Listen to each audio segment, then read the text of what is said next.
I'll never be a weightlifter.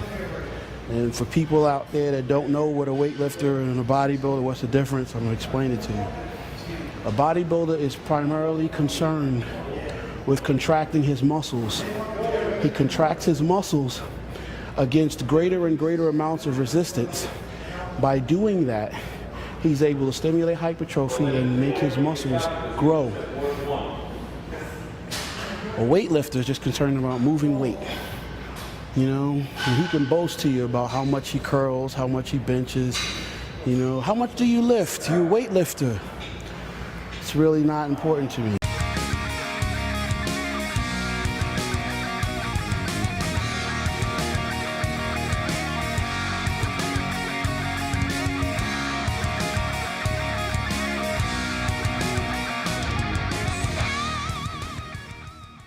What's up, everyone? David here. Got a new video for y'all today. But before we get into it, if you haven't already, make sure you subscribe to the channel, hit the bell notification so you don't miss out on any new videos. Because remember, new videos on this channel every Tuesday, Thursday, and Sunday. So don't miss out. Now today, we're going to be answering the question, training for size or training for strength? Do you want to look bigger or do you want to lift bigger? A lot of people, they always make the argument, which one's better? Do I go about it this way if I want to look a certain way? Do I want to go about it this way if I want to, be able to perform a certain way? Today, we're going to be breaking down what exactly is the difference between training for size versus training for strength. The ins and outs. How is your training going to look like? How is your mental capacity going to look like? What are the risks of doing each? Just the pros and cons in each, and just knowing what do you have to do if you want to train for one versus what you have to do versus if you want to train for other, and what are the results that you're going to get.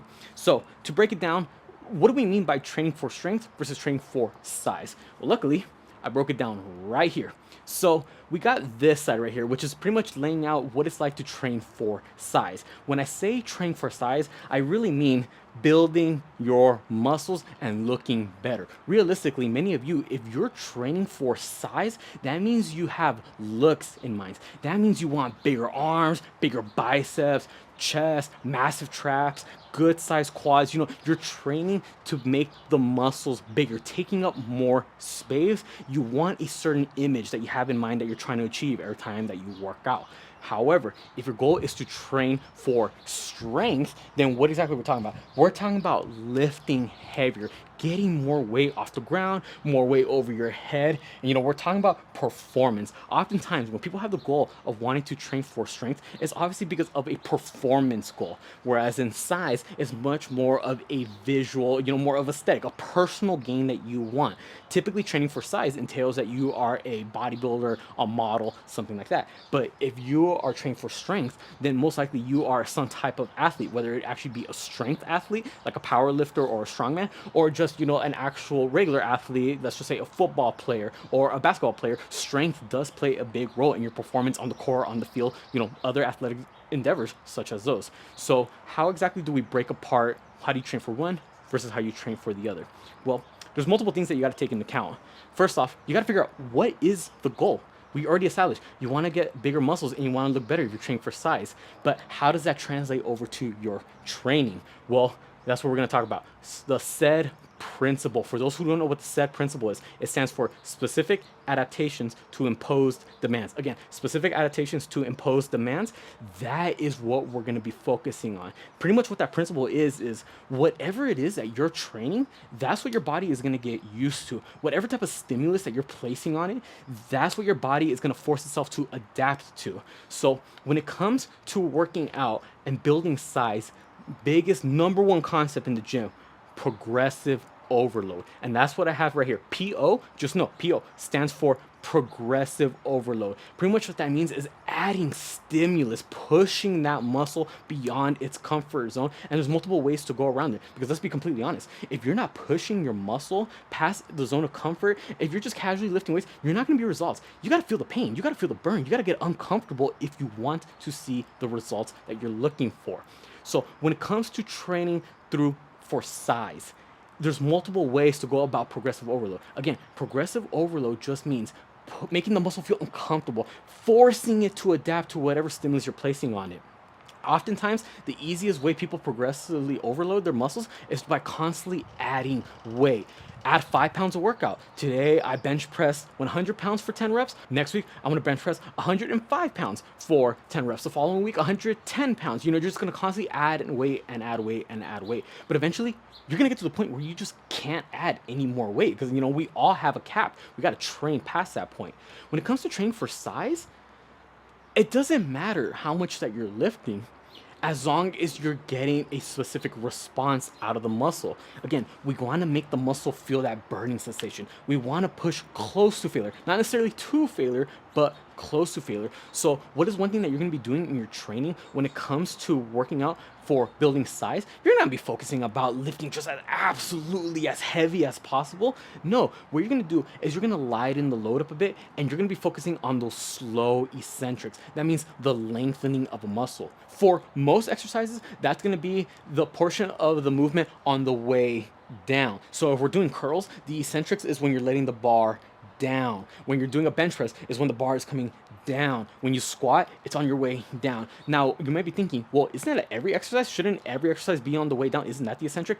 No, because think about it. When we do a lat pull down, the way down is not the eccentric because we're contracting our muscles. The eccentric part of a lat pull down is actually on the way up. Just think about the portion of the lift where you're starting to stretch out that muscle. All right, that's what we're going to be focusing on. If you want to train for size, slow this part down. If you're just repping out the curls and just letting gravity do all the work and push you down, there's a lot of gains you're leaving on the table. So if you want to have bigger muscles, go ahead, slow down, put some emphasis on the eccentrics.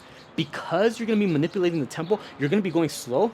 That's going to affect how much weight you can actually lift. Because let's be honest, if you're focusing on going slow on the way down with curls, chances are you're not going to be using heavy weight. You have to vary the loads. And when it comes to training for size, it doesn't matter how much you're lifting. All right, no, because what is the goal? The goal is not to train for strength. The goal is to build muscles. So there's different types of loads, different weights that you can use to get to that goal. If the slower the eccentrics, the lighter you're going to have to go to really control it and focus on that form. Now, when it comes to lifting for strength, it's going to be the other way around. Now, again, going back to the concept of progressive overload, yes, that is still going to play a concept because, again, we want our muscles to be adapted to pushing heavy weights, lifting large amounts of pounds or kilos, depending on where you are. I'm from America, so we use pounds, and I know everywhere else in the world they use kilos, but you're going to be lifting heavier loads. If you want to be strong, you have to lift heavy. Again, how is your body supposed to get used to lifting heavy if you're not lifting heavier weights in training? Again, the specific adaptations to impose demands. How are you supposed to get stronger if you're just lifting lighter weights? No, your body, if you want a specific adaptation, in this case, this adaptation is getting your body used to lifting heavier weights, you got to add some weight on there. Put some weight on the bar, go ahead and get whatever reps that you need. So that's why that's going to be the difference. Whereas in training for size, you can manipulate how much weight. There's days when you can go light. Some days you go moderate. Other days you might want to go a little bit heavier. For strength, realistically, you have to train heavy if you want your body used to training heavy. Now, along with the weight, there's going to be a talk about how many reps that you should be doing. You can still build muscle by training heavy.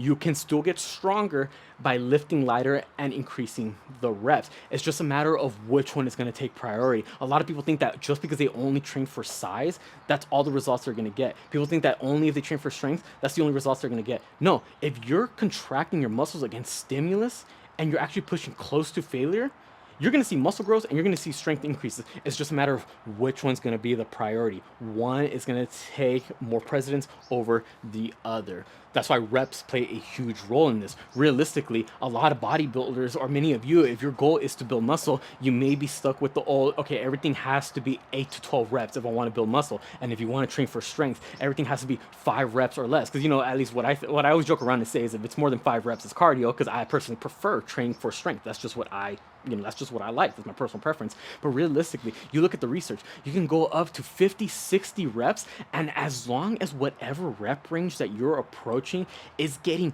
close to, but not necessarily to failure, you're going to see results in size and strength. Okay. A lot of people think that Okay, well, I only did a 3 rep max. That's training for strength. But were you struggling to get that third rep? Chances are, yes. Okay, that is close to failure. You're gonna see muscle growth regardless. You're going up to 50 reps. And was that last rep the 50th one? Was that one close to failure? Yeah. So are you going to see results in strength and size? Yeah. It's just a matter of how you're going to get there. The problem with going higher reps is sometimes it's not your muscles that fatigue. It's your cardio, your heart, your lungs. You just can't get enough air. It's just muscular endurance at that point. But if you do have good endurance, then you can go ahead and rep them out and see results. For the lighter weights, as long as you're pushing towards that failure, but not necessarily to it, because again, you don't always have to go to failure, it's still going to promote some type of muscle growth because you're still going to be seeing some type of stimulus that you're placing on the muscle. Now, lastly, for the set principle, before we move on to the next concept, when it comes to training for size, you have to understand that you're training muscles. And when you train for strength, you're training movements. Now, I know what some of you might be thinking. Well, when you train a movement, you're obviously training your muscles because your muscles are what's contracting to help you perform that movement. Correct. But this is what I mean. When you train for strength, most likely there's certain movements that you're training for specifically. Okay. And in most cases, it's going to be, your squats, your deadlifts, your benching, your overhead pressing. Things like that are the typical movements that you will train for strength. So therefore, those are going to be typical movements where you go heavier, but you go less reps. You go sets of 5, you go sets of 3, 1 rep maxes, you go for PR lifts. But when you train for size, you train your muscles. I mean, you're not going to be maxing out on a lateral raise. No one ever asks you, hey, how much can you dumbbell curl? How much can you lateral raise? No one cares about that. So you're training muscles. And when it comes to training for movements, the times that you are going to be worrying about training muscles is if those muscles contribute to increasing how much you can lift in that particular movement. For example, if I'm going to be training my bench press, what are the muscles associated with that? It's going to be my pecs, my triceps, and the front of my delt. Because again, your delt has 3 parts: the front, the side, and the back. Okay, so I'm gonna get my pressing out the way, and afterwards I'm gonna do my assistant exercises. What are going to be my assistant exercise? Well, it may be certain movements, certain variations of the bench press. So in this case, for example, maybe a dumbbell bench press. Afterwards, I'm going to be working on those individual muscle groups that help contribute to my bench press. Okay, when I bench press, again, we already reiterated, it works out the chest, the front delt, and the tricep. All right, let's do some direct tricep work, because again, the bigger and stronger I get my tricep, boom, it's going to carry over to lifting more weight on the bench press. But if we're training muscles, we'll go ahead and hit those smaller muscle groups because we're focused on looks, such as lateral raises. Lateral raises, your side delts, how is that going to contribute to your bench press? Realistically, it's not going to contribute that much. Again, when you bench, the front delt is the primary delt muscle that's getting used, not your side delt. So again, you got to understand, when you train movements, you're training yourself to get the weight from point A to point B, whereas then when you train for size, you're trained to get the contraction in all the muscles that you ideally want to make bigger. Last point I want to make about the training the muscles versus the movements. When it comes to training for size, you're training the muscle and you can get away with a lot more variation in the exercise selection that you're doing. For example, let's focus on the quads, all right, those big muscles in front of your thighs. When you train for size, what are you looking for? You're looking for exercises where it will stretch out your quad by bending your knee, and then you have to force them to contract by locking out your knee. So it doesn't matter whether you do things like a hack squat and you're going ahead and repping them out. And it doesn't even matter if you decide to switch it up during the next workout and go ahead and do a leg press and you're repping it out. Both of them are good exercises for building up your quads. It's not like someone's going to be looking up to you and looking at your legs and they're like, they're lacking a little on the quads. They should probably switch over from doing hack squats to leg press or vice versa. No, at the end of the day, as long as those movements contract those quads, boom, you're going to see the growth. Whereas in training movements for strength, there's probably a specific variation of that movement that you want to hit. For example, when you go to a powerlifting meet, what are they doing? They're doing squats. They're not going to be doing a hack squat or a leg press on competition day. They're going to be doing a regular barbell back squat. So therefore, you have to train that specific movement of a barbell hack squat. If you want to go ahead and do certain assistance exercises, because you know if you can get those assistant exercises like the hack squat and leg press stronger, you'll know it have direct carryover to your barbell back squat, then by all means. But just know, when it comes to training for strength, there are specific ways you want to go about what type of exercise you want to go, because you know there's going to be a specific criteria that meets when it comes to competition day. Whereas in training for size, as long as whatever exercise you do, as long as it contracts that muscle that you're trying to target, oh, then by all means, go for it. Next point. We got injuries. All right. This one, you can get injured no matter what. Let's be completely honest. If you're lifting weights, there's always going to be something messed up with you. Messed up joints, aches and pains, soreness, torn muscles, torn ligaments. Something's going to go wrong. As much as you could try to focus on your recovery and do things as safely as possible, at the end of the day, you're doing something that your body's not used to. You're pushing it beyond its limits to force those muscles to grow. To force just 5 more pounds on the bar, something's bound to blow up at one point or another.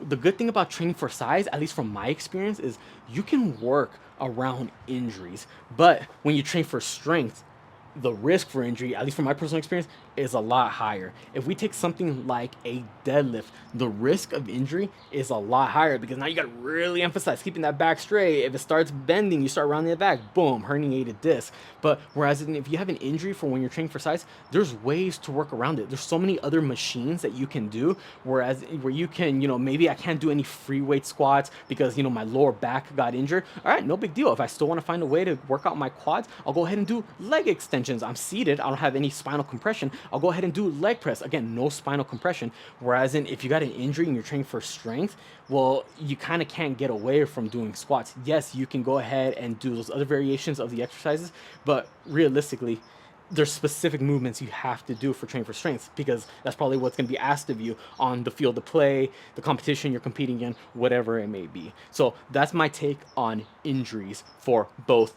the size versus strength. Another good thing about training for size when you have an injury is, let's just say you're healing from a current injury. Like for me personally, I tore my pec not too long ago, but when I was recovering for it, I went lighter with the dumbbell bench press, and over time, I was starting to build up that strength. And luckily, I didn't lose too much mass on my pec. Why is this? It's because with the lighter weight, I was still going nice and slow, because again, I don't want to mess up my pec anymore. I don't want to re-tear it. And I was still pushing to the point where I was starting to feel the burn, but I'm not pushing it too hard or going too heavy where I risk re-injuring it, reopening up the tear.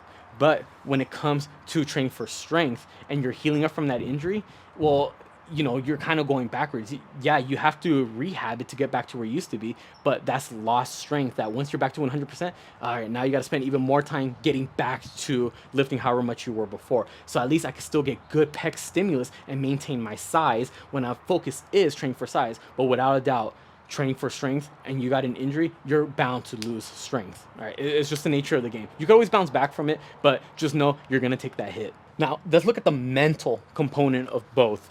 I personally have trained for both, and I can without a doubt say when it comes to training for strength, you have to be mentally there at all times, especially if you have a target weight that you're trying to hit every week. Because we all know, for anyone who's ever trained for strength, whether it be for your own personal best, whether it be because you're training for a powerlifting meet, a strongman competition, whatever it may be, you just have a goal in mind, you already know whatever you lift this week will dictate how much you're going to be lifting next week. Because again, you have to constantly be progressing. But let's just say there's just so much on your mind today, and you already know you have to hit 4 plates on the squat for 3 reps, but just mentally you're not there. There's so much stress from work, stress from your relationship, whatever it may be. All that can get to you. You got to find a way to push that out of your head, get in the zone, dig deep, get in those emotions, get the bar, squat it, 1, 2, 3, boom, you got your 3 reps, good to go. But like I said, if you got just so much up here, it could be hard. And there's going to be times when you don't get that weight. And what happens when you have a set weight and set reps that you know you have to hit this week and you don't get it? It just confidence goes, You're going to be thinking about it nonstop. It's going to live rent-free in your head all day. I know when I don't hit the goal weight that I had in mind for that particular day, for that particular workout, I'm thinking about it all week until my next workout, where I finally redeem myself. So again, you don't get in the zone the way you should be to hit that top set of the day, man, your confidence is going to take a hit, because now you're like, man, what happened? I this was the planned weight. I had to get this, because this weight that I got this week is supposed to indicate what I should be getting next week.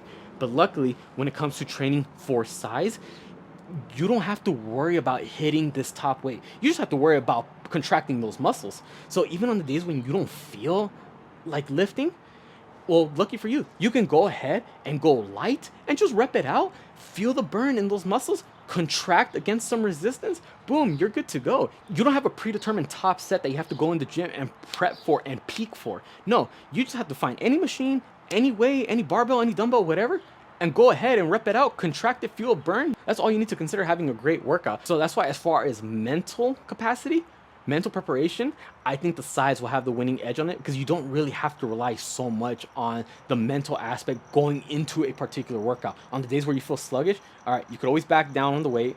Again, just rep it out. Strength, though, gotta go in there. Why do you think you see so many more of those power lifters? They do the whole ammonia thing, they smell it, they get in the zone, there's more grunting, there's people slapping their back to get ready for that top set. It's because they need it. It's that extra edge that they need just to add those extra 5 pounds, to get that personal best, to get that one more rep. That's why it's necessary. Bodybuilding, you don't need that. It's just you and the weights, contract those muscles. And lastly, we have the diet. How does it differ between size and strength? Now, without a doubt, both of them will have a big emphasis on your proteins, your carbs, and your fats.